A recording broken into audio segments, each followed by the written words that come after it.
কথা বলেন ঠিক কিনা?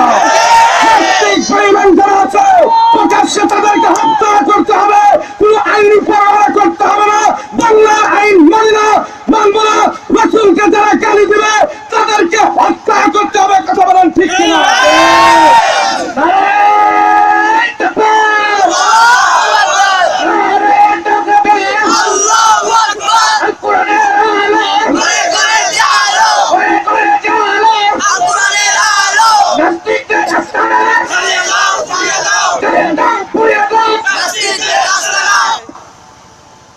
আল্লাহ পাক কবুল করুন, বলা আমি। নাস্তিকের কোনো ধর্ম নাই, নাস্তিকের কোনো রাষ্ট্রীয় পরিচয় নাই। নাস্তিক একের একটাই পরিচয়, সে মুমিনের দুশমন, রাসূলের দুশমন, সে আল্লাহর দুশমন, কথা বলেন ঠিক কিনা? নাস্তিক এই জমিনে হিন্দু থাকতে পারবে, বৌদ্ধ থাকতে পারবে, খ্রিস্টান থাকতে পারবে, কিন্তু তাদের ধর্ম নিয়ে থাকবে। যারা গালি দিবে আমার রাসূলকে তারা হলো নাস্তিক। এই নাস্তিকের কোন জায়গা বাংলার জমিনে হবে না, কথা বলেন ঠিক কিনা? নাস্তিকের কোন স্থান বাংলার জমিনে হবে না। আল্লাহর নবীকে বললেন, সাহাবীরা বললেন, ইয়া রাসূলুল্লাহ, তারা তো আপনাকে নিয়ে গালিগালাজ করে। আল্লাহর নবী বলেন, তাদেরকে যেখানে পাবে সেখানেই হত্যা করবেন, সে হত্যা করতে হবে। তাহলে বোঝা যায় মুসলমান আইনের আশায় অপেক্ষায় থাকবে না। যারা আমাদের কলিজার টুকরা, আমরা তো এই দিন ঈমান এনেছি, লা ইউমিনু আহাদুকুম হাত্তা ইয়াকুনা হাব্বা ইলাইহি মিন ওয়ালিদিহি ওয়া ওয়ালাদিহি ওয়ান নাসি আজমাইন। পৃথিবীর সর্বশ্রেষ্ঠ মহব্বত করতে যদি হয় আমরা করি কাকে? আরো জোরে বলতে হবে, কাকে? এই মহব্বত করতে গিয়ে যদি জীবন দিতে হয়, মাল দিতে হয়, সময় দিতে হয়, জীবনের শেষ নিঃশ্বাস পর্যন্ত আল্লাহর রাসূলকে মহব্বত করে যদি ফাঁসির কাস্তে ঝুলতে হয়, কারা কারা রাজি? দুই হাত তুলে দেখা। আল্লাহ পাক সমস্ত মুসলমান ঈমানদারকে কবুল করেন, আমিন। এরপরে আল্লাহ পাক রব্বুল আলামিনের হাবিব ইসরা করালেন। এর পথের ভিতরে আলমে বরজখ, কবরের ভিতরে কিছু অনেক দৃশ্যগুলো দেখলেন। আল্লাহ নবী বলেন,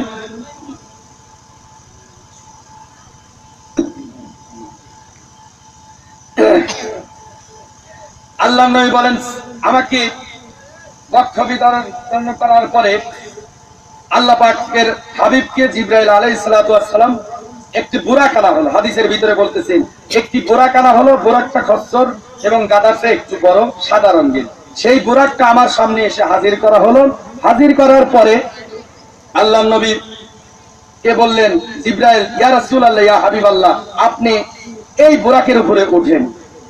বুরাকের উপরে উঠতে গেলেন, কিন্তু বুরাকটা খুশিতে লাফালাফি শুরু করে দিলেন যে এমন তো পৃথিবীর ভিতরে এমন শ্রেষ্ঠ মানুষ, এমন শ্রেষ্ঠ নবী, এমন কোন শ্রেষ্ঠ মানুষই নাই যে আমার উপরে উঠেছে। আজকে উঠবে বিদায় বুরাকটা একটু লাফালাফি, আনন্দে লাফালাফি করতেছে। আল্লাহু আকবার। জিবরাইল আমিন বলেন, বুরাক তুমি কেন লাফালাফি করো? তুমি কি জানো তোমার উপরে কাকে উঠানো হচ্ছে? পৃথিবীর সর্বশ্রেষ্ঠ মানব, সব নবীর থেকে শ্রেষ্ঠ নবী, উম্মতি মুহাম্মাদির আখিরি জামানার পয়গম্বর জনাব মুহাম্মদুর রাসূলুল্লাহকে তোমার উপরে উঠানো হচ্ছে। তুমি খবরদার নড়াচড়া করবে না। নড়াচড়া করলো না। আল্লাহর নবী বুরাকে উঠলেন। এই বুরাকের পাহাড় এত ছিল, চক্ষু যত দূর পাহাড় চলে যায়, এখান থেকে যদি 20 কিলোমিটার চোখের পাওয়ার যায়, এখানে একটা পাপ 20 কিলোমিটার দূরে গিয়ে চোখের পাওয়ারটা গেল, সেইখানে যায় আর একটা কদম ফেলতেন। সুবহানাল্লাহ, সুবহানাল্লাহ। কেমন গতি! এই গতির ভিতরে যাইতে যাইতে আল্লাহর নবী জিবরাইল পিছনে বুরাক চলতেছে, একটা জমিনের ভিতরে নামলেন। আল্লাহর নবীকে বলেন, ওগো নবীজি, আপনি এখানে নামেন এবং 2 রাকাত নামাজ আদায় করেন। নফল নামাজ পড়লেন। নফল নামাজ পড়ার পরে বলেন, এই জায়গা কোন জায়গা আপনি জানেন নাকি? আল্লাহর নবীজি বলেন, না। আল্লাহর নবীকে জিবরাইল বলেন, এই জায়গা তো সেই জায়গা, এটা হলো ইয়াসরিব মাদান নদী। আপনি ইয়াসরিবে নামাজ পড়লেন, এইখানে আপনি কিছুদিন পরে হিজরত করে আপনি এইখানে আসবেন। হিজরত করে আল্লাহর নবী যাবেন। বুঝা গেল হিজরতের আগেই আল্লাহর নবীকে কোথায় নিলেন আল্লাহ পাক? মিরাজে, 7 আসমানের উপরে। এটা হলো হিজরতের আগের কথা। তার কারণ হিজরতের স্থানে গিয়ে আল্লাহ পাকের হাবিবকে 2 রাকাত নফল নামাজ পড়াইলেন। এরপরে আল্লাহর নবী আবার রওনা দিলেন।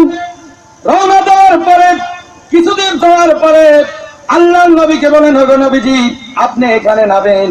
নামার পরে 2 রাকাত নামাজ পড়লেন। আল্লাহর নবীকে বলেন, ওগো নবীজি আপনি কি জানেন এই জায়গা কোন জায়গা? বলে না। বলে এই গাছটা হলো একটা গাছ দেখতেছেন, এই গাছের নিচে আল্লাহ পাক রব্বুল আলামিনের সঙ্গে মুসা পয়গম্বর কথা বলেছিল। আল্লাহর নবী 2 রাকাত নামাজ পড়ে সামনের দিকে অগ্রসর হলেন। এরপরে কিছু দূর যাওয়ার পরে এক স্থানে গিয়ে 2 রাকাত নামাজ পড়লেন।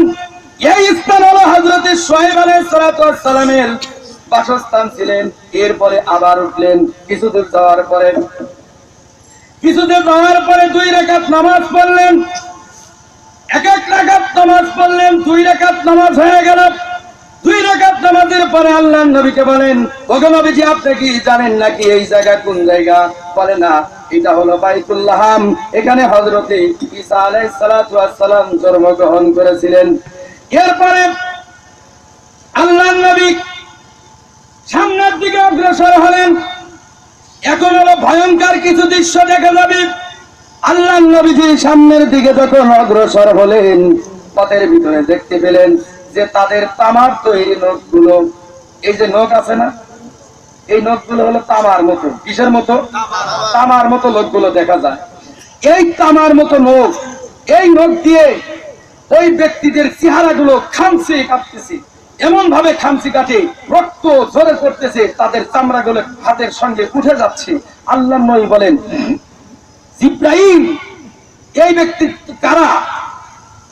এই ব্যক্তি কারা যারা নিজের হাত দিয়ে তামার মতো হাত আঙ্গুলগুলো বড় বড় দেখা যায় এবং নিজের চেহারাগুলিকে খামচে খামচে রক্তাক্ত করছে?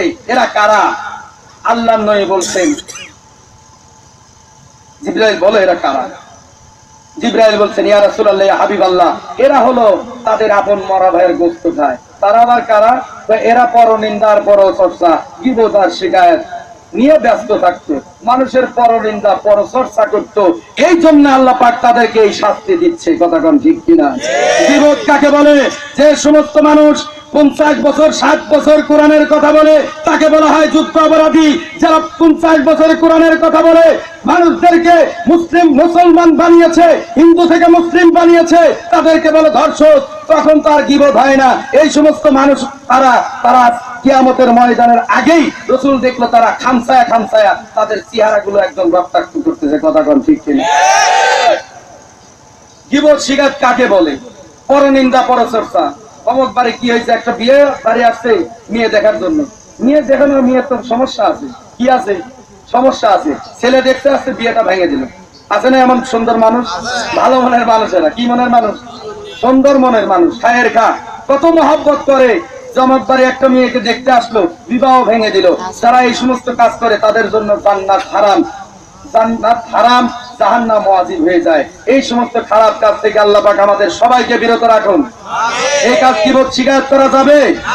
আরো জোরে বলেন, গীবত শিকায়ত করা যাবে? আল্লাহর নবী সামনের দিকে অগ্রসর হলেন।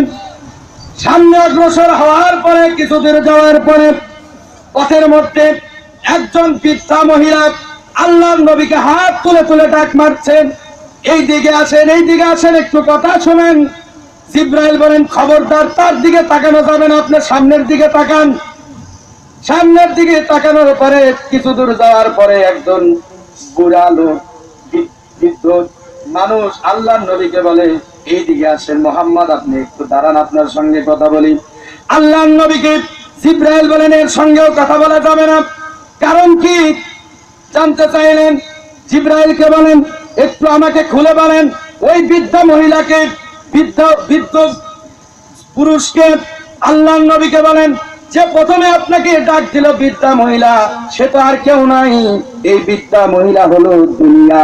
এই দুনিয়ার হায়াত যতটুকু, ওই বৃদ্ধা মহিলার হায়াত যতটুকু আছে, আর এই দুনিয়ার হায়াত ততটুকু আছে। বৃদ্ধা মহিলার বয়স বেশি দিন বাঁচে? যে বুইড়া মহিলা একদম বৌরা, এ কি বেশি দিন হায়াত আছে? চামড়া টামড়া কুচায় গেছে, একদম ঢিলা ঢিলা হয়ে গেছে, কতদিন বাঁচবে? বেশি দিন তো বাঁচে না দুনিয়ার মানুষরা।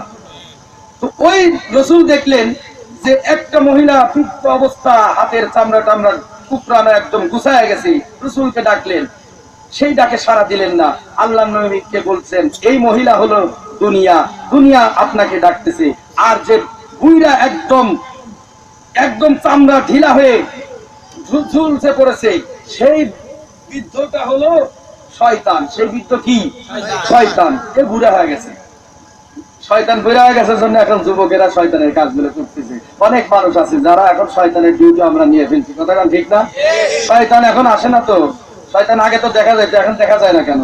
যে শয়তান আর ডিজিও পার্টি চলে, খালা তোমার দরবারে কি ডিজিও পার্টি চলে, মুর্শিদ তোমার দরবারে, এইগুলা যদি বলে তাহলে তো শয়তান বলে, বাবা আমার কাজ তো সে করে দিচ্ছে, আমার তো আর দরকার নাই। শয়তান এখন কি হয়ে গেছে? বুইরা হয়ে গেছে। কিভাবে ওয়াজ মাহফিল করা হচ্ছে, ওয়াজকে একদম সাইজ করে ফেলছে, কিন্তু রসুল মিরাজের ভিতরে যায়। কি শুনতে রাজি আছেন? খারাপ লাগে কার কার? খারাপ লাগতেছে?